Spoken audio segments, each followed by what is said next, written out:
नमस्कार।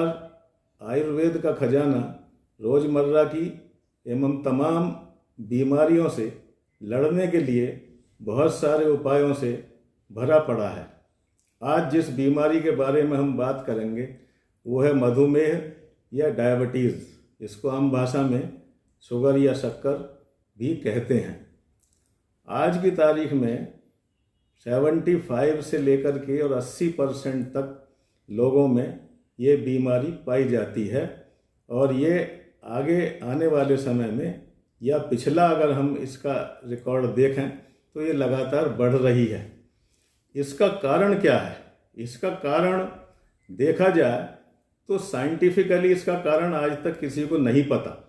फिर भी ज़्यादा टेंशन होने के कारण या फिर आनुवांशिकता या हेरेडिटी के कारण ये बीमारी होती है। इस बीमारी का मुख्य कारण हमारे शरीर का एक ऑर्गन है जिसको पैनक्रियाज या अग्नाशय कहते हैं। ये इंसुलिन पैदा करता है और इंसुलिन जो है वो हमारे शरीर में ग्लूकोज जब बन जाता है तो उसको एनर्जी में बदलने का काम करता है। अगर किसी वजह से इंसुलिन अग्नाशय में या पैनक्रियाज में बनना बंद हो जाए तो हमारी एनर्जी मीन्स ग्लूकोज को एनर्जी में कन्वर्जन की जो कैपेसिटी है वो कम हो जाती है। जैसा मैंने अपने पहले वीडियो में बताया था कि आम जो मेरे श्रोता और दर्शक हैं वो चाहते हैं कि वीडियो ज़्यादा लंबा ना हो, इसलिए मैं थ्योरेटिकल बातों पर ना जाते हुए इसको शॉर्ट रखने की कोशिश करूँगा। बताया गया है कि ये टाइप 1 और टाइप 2 दो तरह की डायबिटीज़ होती है।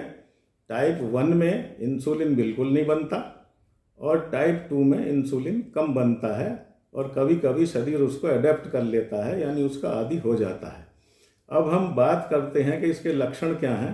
बार बार यूरिनेशन यानी पेशाब का जाना, थकान, आँख और दांत कमज़ोर हो जाते हैं और ये इसके मुख्य कारण हैं। इसके अलावा एक और बात जो लगभग ज़्यादातर लोग जानते हैं वो ये है कि डायबिटीज़ बीमारियों की माँ है, यानी कि डायबिटीज़ जब हो जाती है तो ये तरह तरह की दूसरी बीमारियों को जन्म देती है, जैसे किडनी कमज़ोर हो जाना, लीवर कमज़ोर हो जाना, आँखें कमज़ोर हो जाना, दांत कमज़ोर हो जाना और पूरे शरीर के जितने भी अंग हैं वो सब धीरे धीरे कमज़ोर होने शुरू हो जाते हैं।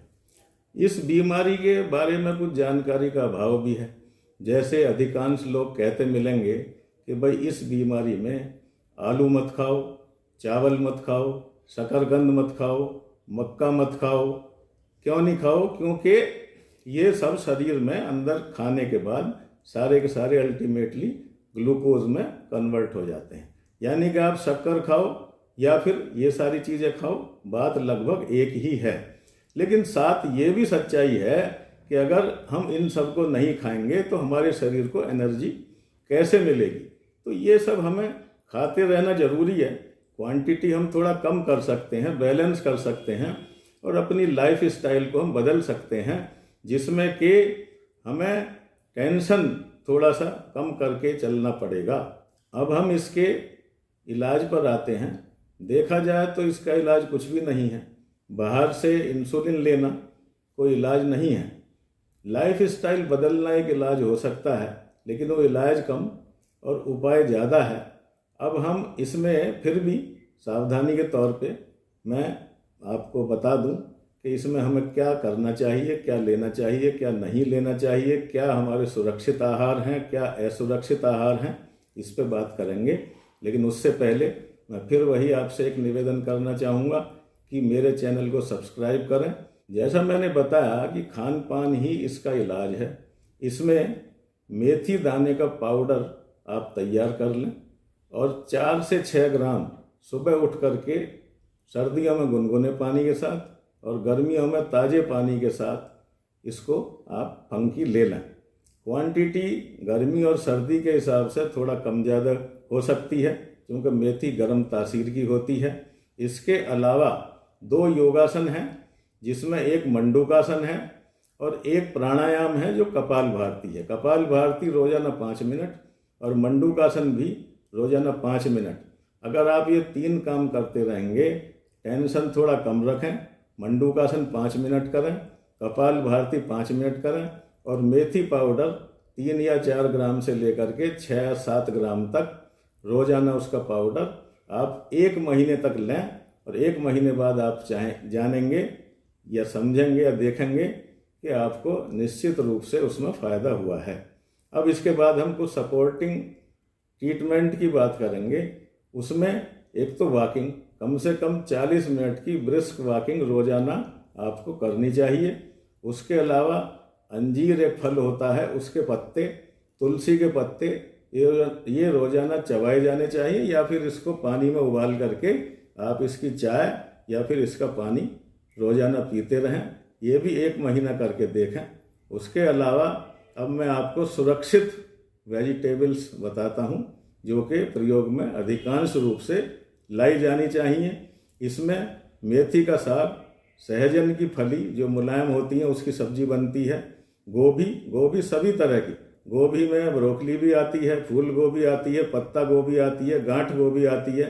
उसके अलावा भिंडी, शिमला मिर्च, कद्दू, लौकी, परवल, टिंडा, टमाटर, बीन्स, 2-3 तरह की बीन्स होती है, तोरी वगैरह, ये सब हमें सब्जी के रूप में अपनानी चाहिए।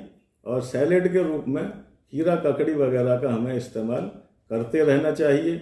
डायरेक्ट मिठाई खाने से बिल्कुल बचें, लेकिन हम प्रोटीन की डाइट बराबर लेते रहें। प्रोटीन में क्या होता है मेरे ख्याल से हम सभी जानते हैं, उसमें दूध भी शामिल है और दालें भी शामिल हैं मुख्य रूप से।